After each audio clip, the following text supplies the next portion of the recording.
This is the Senior Timpani Etude, page 33.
Okay, let's talk about some of the particularities of this etude. Starting off, I set my metronome to 76. That's right in the middle of the tempo range given in the piece. The tuning is a G minor 7th chord, G, B flat, D, F, which doesn't change throughout the piece. And it's labeled piano sempre, which means always piano, but within piano we still have room for dynamics and phrasing. Right, starts off with an arpeggio figure. In measure 4 in the 9/8 bar, we have the first of many bars where we set a pedal on the G and then have a melodic figure in the top 3 drums. You don't have to play that evenly. You should phrase that as if it's a melody, right? So instead of, you can phrase these top 3 notes. Still staying within the range of piano though. Measure 5 gives us the first of many bars with multiple sticking options. Traditionally in timpani playing, we would want to alternate and avoid doubling on the same drum wherever possible. Under that premise, what I'm going to do here is I'm going to start with my left hand and then I'm going to do a number of crosses with my right hand to avoid doubling on the low G. And it will look like this, nice and slow.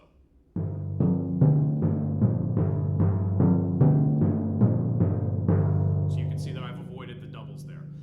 The alternate for that would be to double the F and the D and then double on the G. But again, this would not be the traditional way to do it for playing timpani. It works for toms, it works for playing tenors, etc. But traditionally in timpani, we would play that as alternating strokes. But here's what the double version looks like.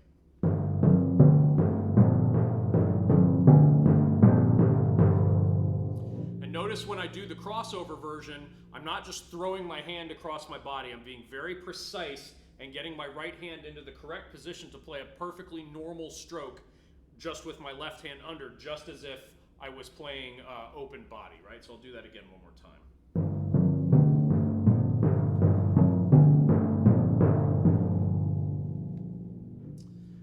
In measures 8 and 9, we have this arpeggio up and then down, and then the rest in 9. I would not try to over mute in this piece. You can go ahead and let that ring. Rest. Then traditionally, if we're alternating, then we would cross over on the right here. But if you wanted to double, you could. You just have to make sure that the sound speaks through the double.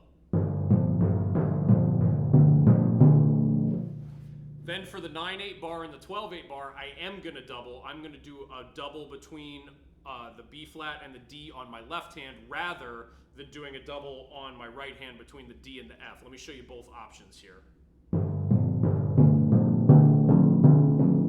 I don't like that option very much. I would rather double the left hand.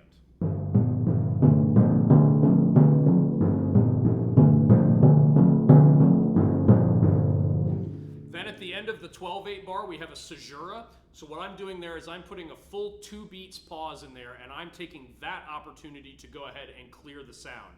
And the way that I'm doing that, on beat 1, I'm muting the B flat and the G, and then on beat 2, I'm muting the D and the F. It gets the immediate low sounds out of the way, and then I muffle the rest. Right? So let me play from measure 10 here.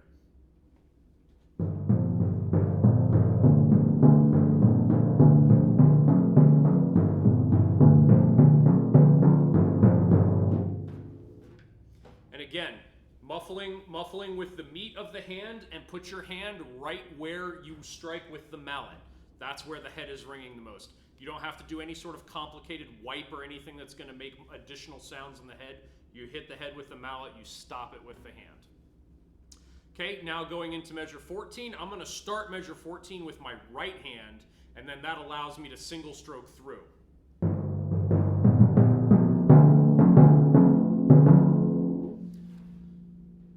Here at the 6/8, then there's a couple of options. What I'm choosing to do right now is I'm going left, left, right, and then leading the next bar with my left hand. And then when you get into measure 17, it's both of those licks put together without the rest. And it looks like this.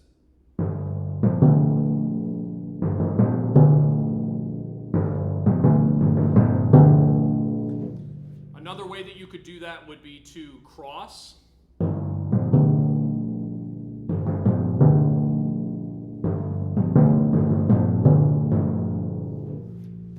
I think the first option is perfectly fine for this particular situation. Then as we proceed through, then we get to measure 21. Measure 21 is the hardest measure in this piece. It has a number of different weird sticking options. I'm actually going to opt for the easiest and most obvious option, even though it's maybe not the most traditional. I'm going to start measure 21 with my left hand, then play a nice articulate double with my right hand. So I'm going to break my rule there. Let me show you that again.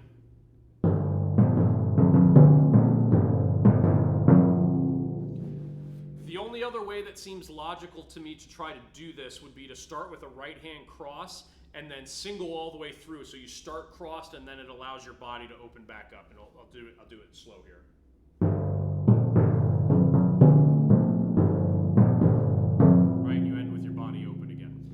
But I think at speed that the sound actually suffers when you do that. So I'm opting to break my own rule and double the right hand up on top. So as long as you can get the double clean and articulate, then that's okay. Also a note on the high drum, traditionally, historically, most students I've listened to have been rather unaware of their beating spot on the high drum. They tend to play too far in. If the optimal sound is here, they tend to go in too far, where you lose the tone. If you find that that is a problem with you, scoot the drum out. Don't try to bend your body farther, just scoot the drum out so that it's where your hand wants to be. Right, let me play this bar. Actually, I'll back up one bar. Actually, I'll back up to the line, measure 18, and I'll show you how this line works again. And again, I'll do my easier sticking, and then I'll do my hard sticking.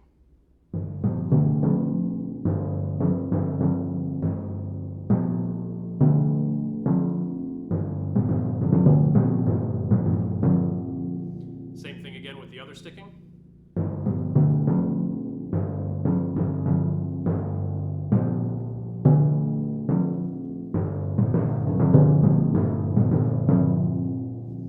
So there's your two options. I honestly think the first one works just fine. So you can go ahead and do that one. And again, I'm sort of breaking my own rule there. As we go through measure 22, notice that measure 22 is not triplets. You have to make these dotted rhythms very square. Dot, not da, ba, ba, ba. Da, da, da, da. You have to move the trunk of your body, get into position around the drums.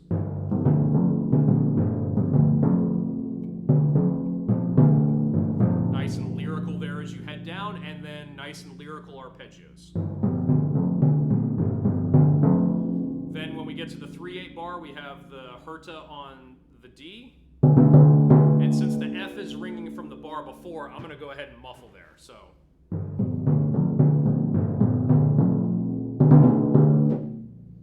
B flat.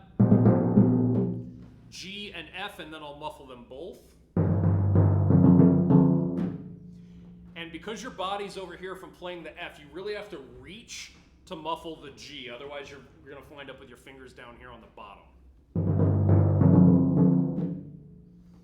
And starting all these hertzes with the right hand.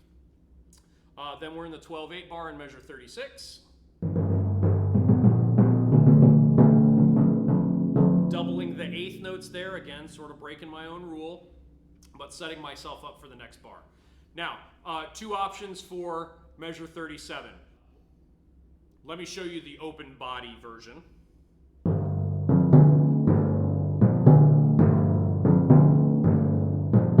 Right, looks like that. The crossed version.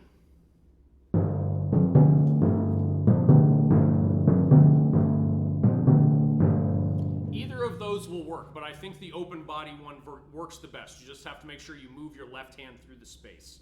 So let me take it from measure 36 here with the hertzes.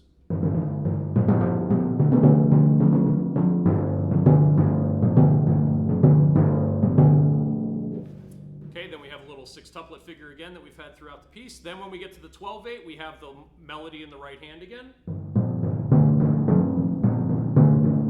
Then through the next 4 bars, we have a little 4-note hemiola. Then the melody again. Arpeggio up. Then dotted down. Now, as we're at the end of the piece, here's how I'm muting the end of the piece. We have all 4 notes in the chord on the way down, but I want the tonic and the 5th to ring longer than I want the 3rd and the 7th to ring. So instead of muting 1, 2, 3, 4, or the opposite direction, and muting up to the 7th, that's not going to sound good. What I'm doing is I'm playing down, then I'm muting the 3rd and the 7th together, and then the root and the 5th, and it leaves us with a nice satisfied tonic feeling. So let me play the last line here.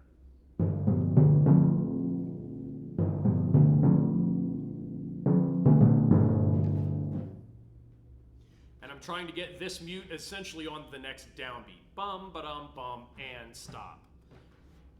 One more time on that.